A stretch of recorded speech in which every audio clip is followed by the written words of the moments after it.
Hello बच्चों, कैसे हैं आप सब लोग। मैं परमजीत यूट्यूब की दुनिया में यूनियन पाठशाला में आपका फिर से एक बार स्वागत करती हूँ।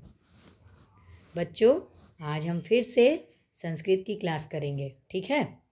लास्ट क्लास में हमने ज्योग्राफी की क्लास, हिंदी की क्लास की थी और आज हम फिर से एक बार संस्कृत की क्लास करेंगे, ठीक है।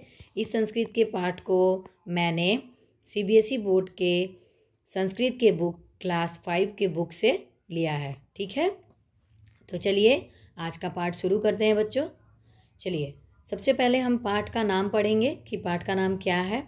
तो पाठ का नाम है बच्चों हरिणम माँ मारे, मतलब हिरन को मत मारो, ठीक है बच्चों। क्या नाम है? हिरन को मत मारो, ठीक है बच्चों। चलिए अब स्टार्ट करते हैं, कहानी को पढ़ना शुरू करते हैं। चलिए। अत्र एक हरिणा अस्ति, हरिणा वने भ्रमति, हरिणा वृक्षस्य नीचे घासम खादति। एक हिरन है, ठीक है। एक हिरन है। हिरन क्या कर रहा है? वन में यानी जंगल में घूम रहा है। हरिण जो है वो क्या कर रहा है? जो पेड़ के नीचे, जो पेड़ है, जो वृक्ष है, वृक्ष के नीचे घास जो बनी हुई है, जो घास हुई है, उगी हुई है, उस घास को वो खा रहा है, ठीक है। एक सवरः तत्र आगच्छति। सवरा का मतलब क्या होता है बच्चों? शिकारी, जो शिकार करते हैं, ठीक है। वहाँ पे उसी समय क्या आ जाता है? एक सवरा आ जाता है, मतलब एक शिकारी आ जाता है। हरिणा सवरम पश्यति।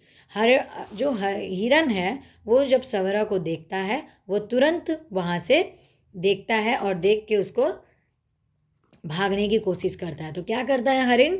हरिणा दूरे धावती, वो बहुत दूर भाग जाता है वहाँ से, ठीक है। सवरा हरिणम मारयितुम इच्छति। सवरा की क्या इच्छा थी? सवरा की इच्छा यही थी, सवरा वहाँ पे यही इच्छा बना के आया था कि आज मैं इस हिरन को मार दूंगा। तो अपनी इच्छा बना करके आया था पहले से, ठीक है। वो जैसे ही हिरन को देखता है, अपने मारने की मतलब तीर धनुष ले करके वो आता है, जैसे ही हिरन उसे देख लेता है, हिरन वहाँ से उसको देखते ही भाग जाता है, ठीक है बच्चों। तदैव एक बालक तत्र आगच्छति। उसी समय वहाँ एक बालक आता है। कौन आ जाता है? एक बालक, एक लड़का वहाँ आ जाता है। बालक सवरस्य समीपे गच्छति कथति च। बालक जो शिकारी है उसके पास जाता है और उसे कहता है, कथति च, उससे कहता है, क्या कहता है बच्चों? कि हरिणम माँ मारे, हिरण को मत मारो। अहम हरिणम पालयामी, हम लोग हिरन को पालते हैं, ये मेरा हिरन है, मैं इस हिरन को पालता हूँ, ठीक है। ऐसा हरिणा अति सरल अस्ति, ऐसा अति प्रिय अस्ति। कहने का मतलब है कि हिरन तो बहुत भोला है। अति सरला का मतलब क्या होता है बच्चों? बहुत भोला। और जब मैंने ये बताया कि हरिणम माँ मारम, माँ का मतलब होता है मत, ठीक है। तो उसके बाद बोलता है कि मैंने ही हिरन को पाला है, ठीक है। हिरन तो बहुत भोला होता है, हिरन बहुत प्रिय होता है, सबका फेवरेट होता है, इतना अच्छा लगता है देखने में, इतना खूबसूरत लगता है देखने में। तुम हिरन को क्यों मारना चाहते हो, ठीक है बच्चों। उसके बाद सवरा सोचता है, सवरा बालकस्य वचनम शृणोतु। सवरा क्या करता है? बच्चे की सारी बातों को ध्यानपूर्वक सुनता है। शृणोतु का मतलब सुनना, शृणोतु का मतलब सुनना। सवरस्य हृदय दया उत्पन्न भवति। जब सवरस्य बालक की सारी बातों को सुनता है तो सवरस्य के हृदय में, मतलब उसके भी दिल में हिरन के प्रति बहुत दया उत्पन्न होती है, दया आ जाती है उसके प्रति, बहुत प्रेम भाव आ जाता है उसके मन में। किसके मन में? जो सवरस्य, जो शिकारी, जो हिरन का शिकार करने के लिए आया था, उसे हानि पहुंचाने आया था, उसे मारने के लिए आया था, उस हिरन को वो बहुत प्यार करता है, उसके लिए उसके मन में बहुत दया आ जाती है, ठीक है बच्चों। स हरिणम न मारयति बालका प्रसन्न भवति। क्या होता है कि वो क्या करता है? जो सवरस्य रहता है वो हिरन को नहीं मारता है, न मारयति बालका प्रसन्न भवति। तो ये सारी चीज़ों को देख करके जब बालक देखता है कि जो शिकारी है उसके हृदय में भी हिरण के प्रति दया आ गई है, हिरण के प्रति दया भाव आ गई है, तो वो बहुत खुश होता है, उसे बहुत खुशी होती है कि मैंने जो शिकारी को समझाया इस बात को कि हिरण को मत मारो, हिरण तो बहुत प्रिय होता है, जो शिकारी है वो मेरी बातों को मान गया और उसने हिरण को नहीं मारा। तो इस बात से जो बालक है वो बहुत खुश हो जाता है। ठीक है बच्चों। स हरिणे स्नेहम करोतु, फिर क्या करता है, बालक बहुत ज़्यादा हिरण को लेकर के आता है, पकड़ता है और उसे बहुत प्यार करता है, बहुत स्नेह करता है। ठीक है। हरिणा अपि बालके स्नेहम करोति, और जो हिरण है वो भी बालक को बहुत ज़्यादा प्यार करने लगता है। ठीक है बच्चों।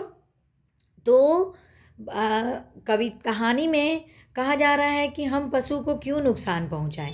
कोई भी पशु हो, पशु भी बहुत प्रिय होते हैं। ठीक है। तो मनुष्य को ये समझना चाहिए कि पशु जाति, प्राणी जाति को भी हमें नुकसान नहीं पहुंचाना चाहिए बच्चों। ठीक है। क्योंकि उनमें भी जीवन है, वो भी एक जीता जाता प्राणी है। ठीक है। वो भी, उनके अंदर भी एक जीवन बसा हुआ है। ठीक है। वो भी अपनी ज़िंदगी का निर्वाह कर रहा है, तो उसे हम हानि क्यों पहुंचाएं। अगर हम उसे हानि पहुंचाएंगे तो उसे बहुत कष्ट होगा। जैसे एक मनुष्य को हानि पहुंचाने से बहुत उसे कष्ट होता है, शरीर में दुख पहुंचता है, उसी प्रकार एक जानवर, एक जो प्राणी होता है, एक जंतु होता है, उसके अंदर भी तो दया भाव होती है, उसके अंदर भी तो एक भावना होती है, उसके अंदर भी तो कष्ट होता है, सुख होता है, दुख होता है, वो हर चीज़ को महसूस कर सकता है। ठीक है बच्चों। तो ऐसा नहीं है कि जानवरों के अंदर में इस तरह की भाव नहीं है बच्चों, जानवर भी इस चीज़ को अच्छी तरह से महसूस कर सकते हैं कि कष्ट क्या है, पीड़ा क्या है। तो बच्चों, किसी भी प्राणी को, किसी भी जीव जंतु को हमें नुकसान या उन्हें हानि या कष्ट नहीं पहुंचाना चाहिए बच्चों।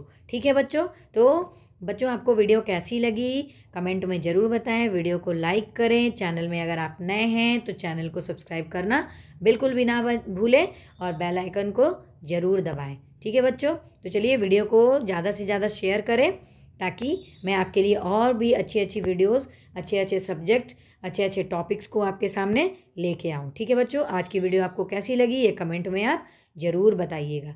ठीक है बच्चों। इसका जो अभ्यास कार्य है वो मैं आपको नेक्स्ट वीडियो में ज़रूर दे दूँगी, ज़रूर बता दूँगी, अच्छी तरह से समझा दूँगी। ठीक है बच्चों। चलिए, अभी तक के लिए बहुत बहुत धन्यवाद। बाय बाय बच्चों।